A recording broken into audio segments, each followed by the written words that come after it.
جن کی تعمیر پر 50 سال یا 75 سال یا 100 سال بھی پورے ہو چکے ہیں۔ مساجد کی اہمیت ان کے 50 سال یا 100 سال پورے ہونے سے نہیں ہے۔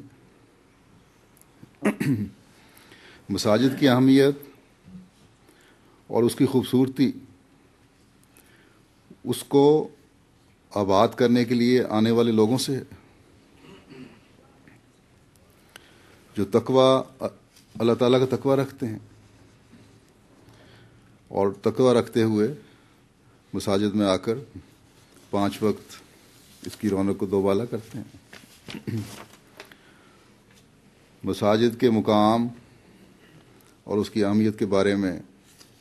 ہمیں قرآن اور حدیث سے بڑی رہنمائی ملتی ہے،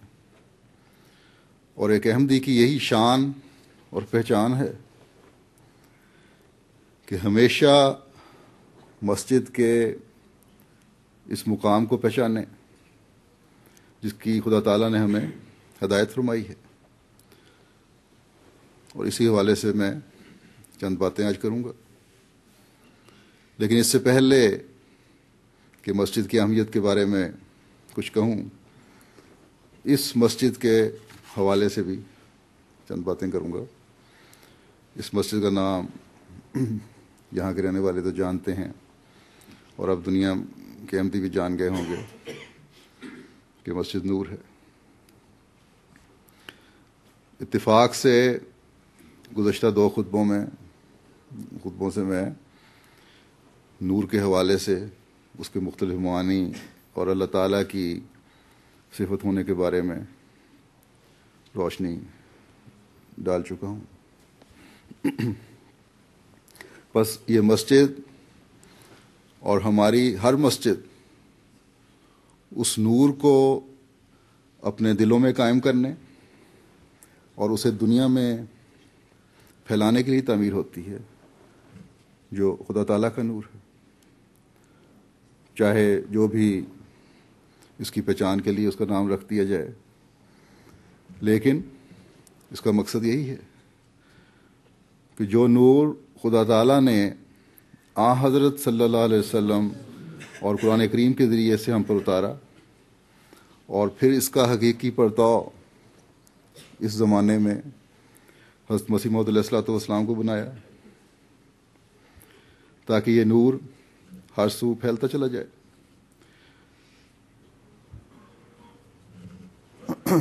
تو یہی مقصد ہے ہماری مساجد کا۔ لیکن یہ بھی اتفاق ہے، بلکہ میں کہوں گا کہ سوئس حکومت کی بدقسمتی ہے کہ اسلام دشمن ایک پارٹی کے کہنے پر ایک ریفرینڈم کی بنیاد پر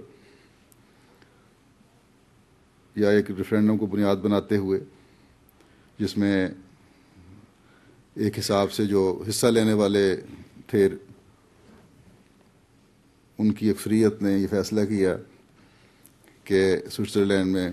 آئندہ تعمیر ہونے والی مساجد کے مینار نہ تعمیر کیے جائیں۔ لیکن یہ بھی رپورٹ ہے کہ اس ریفرینڈم میں جن لوگوں نے حصہ لیا، اور کل جو حصہ لینے والے تھے اگر ان کی تعداد کا اندازہ کیا جائے تو 32% لوگوں نے حقیقت میں ہاں میں ووٹ دیے کہ مینار تعمیر نہ کیے جائیں۔ گویا اکثریت یا اسے لا تعلق رہی ہے یا ان کو یہ پسند نہیں تھی تجویز۔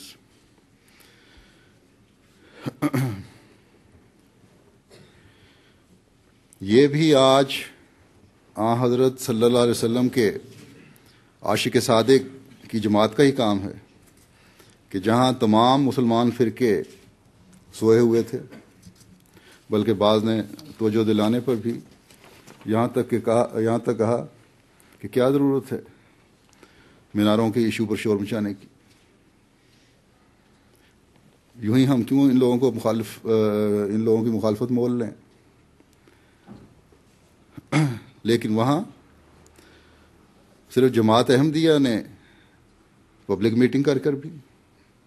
اور سیاستدانوں سے رابطے کر کے بھی اس احمقانہ قانون کے خلاف پہلے بھی آواز اٹھائی اور اب بھی اٹھا رہے ہیں، بلکہ بعض سیاسی پارٹیوں نے ہم سے اس بات پر معذرت کی ہے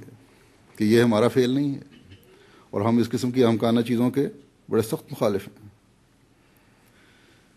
بلکہ سوئٹزرلینڈ میں زیورخ میں جہاں ہماری مسجد ہے وہاں کے علاقے کے لوگوں نے ہمارے حق میں مسجد کے میناروں کے حق میں نعرے لگائے, جلوس نکالے, سڑکوں پر آئے اور کہا کہ یہ بالکل احمقانہ بات ہے کہ دوسروں کے مذہبی جذبات سے کھیلا جائے. ایک سیاسی پارٹی کے نیشنل لیڈر اس ریفرینڈم سے یہ سمجھ کر کہ دوسری پارٹی نے اس ایشو سے اپنا ایک مقام حاصل کر لیا اور اس کی کچھ اہمیت ہو گئی ہے, یہ آواز اب بلند کرنی شروع کر دی کہ اب حجاب پر بھی پابندی لگنی چاہیے قانونی طور پر, اور مزید پابندیاں بھی کچھ انہوں نے بتایا کہ مسلمانوں پر لگنی چاہیے. لیکن اسی پارٹی کی زیورخ کے صوبے کی جو صوبائی برانچ تھی اس کے صدر اور اس پارٹی کے دوسرے لیڈروں نے اپنے اس نیشنل لیڈر کی اس بات پر سخت احتجاج کیا کہ یہاں تک انہوں نے شور مچایا اور اس کو خطوط لکھے کہ اس نیشنل لیڈر کو ٹی وی پر آ کر معافی مانگنی پڑی. اور اس کے بعد پھر ہم جو صوبائی لیڈر ہے اس پارٹی کا اس نے ہمارے امیر صاحب سوئٹزرلینڈ کو ایک خط لکھا کہ یہ شخص ہمارا لیڈر ہے لیکن پٹری سے اتر گیا تھا, اب ہم نے اس کو سیدھے راستے پہ ڈال دیا ہے. اور ہم ہیں جو مسلمانوں کے حقوق کی حفاظت کریں گے. تو شرفاء ہر جگہ موجود ہیں جو آواز بلند کرنے والے ہیں. تو یہ وہ کام ہے جو میں بتانا چاہتا ہوں, یہ کہ جو جماعت احمدیہ اسلام کے دفاع کے لیے ہر جگہ کر رہی ہے, اور جماعت کے شور مچانے پر ہی ان سیاستدانوں کو بھی اس طرح توجہ پیدا ہوئی کہ اس قانون کے خلاف آواز بلند کریں. اور اسلام کے جو نام نہاد ٹھیکیدار بنے ہوئے ہیں وہ ان کا تو صرف یہی کام ہے کہ یا تو ایک دوسرے کو گالیاں دیتے رہیں یا معصوموں کی جانوں سے کھیلتے رہیں. پھر اس کے باوجود یہ کہتے ہیں کہ حضرت مسیح موعود علیہ السلام کی آمد کی کیا ضرورت تھی, اب ہمیں کسی لیڈر کی, کسی روحانی لیڈر کی ضرورت نہیں ہے, کیونکہ ہمارے پاس آخری رسول حضرت محمد مصطفیٰ صلی اللہ علیہ وسلم اور کتاب مبین کی صورت میں نور موجود ہے. یہ سب ٹھیک ہے, ہم بھی یہی کہتے ہیں, اور بلکہ ہم ان سے زیادہ اس بات پر ایمان رکھتے ہیں. لیکن اس نور سے حصہ لینے کے لیے اللہ اور رسول صلی اللہ علیہ وسلم کی پیشگوئیوں کے مطابق اس زمانے میں ایک ایسے شخص کی ضرورت تھی جو اس نور کو جذب کر کے پھر آگے پھیلائے. بس یہ اسلام کی روشنی کے پھیلانے کا کام اب صرف اور صرف جماعت احمدیہ کا ہی مقدر ہے اور اسی کے ذمہ لگایا گیا ہے. اور صرف سوئٹزرلینڈ میں ہی نہیں, اسپین کے ایک بہت بڑے سیٹلائٹ چینل نے یہ خبر دی. یہ خبر کے ساتھ ہماری مسجد جو بشارت ہے پیٹرو آباد میں اس کی تصویر دی اور مقامی لوگوں کے انٹرویو دیے, اور سب نے یہ کہا کہ اس قسم کے قوانین جو ہیں یہ بڑے غلط قسم کے قوانین ہیں. اور یہ بتایا کہ ہمارے علاقے میں مسلمانوں کی یہ مسجد ہے, یہاں سے تو امن اور محبت کا پیغام پھیلانے والی آواز اٹھتی ہے. بلکہ ایک شخص نے تو یہاں تک کہا کہ تم ٹیررزم کی بات کرتے ہو ان لوگوں سے یا کسی قسم کی نفرت کی بات کرتے ہو. میں تو کہتا ہوں کہ اصل امن پسند یہ لوگ ہیں اور ہمیں بھی ان جیسا ہونا چاہیے. یہ ایک انقلاب ہے جو دنیا میں حضرت مسیح موعود علیہ السلام کی جماعت نے آپ سے تربیت پا کر پیدا فرمایا ہے کہ وہ ملک جہاں چند دہائیاں پہلے مسلمان سے اسلام کرنا بھی شاید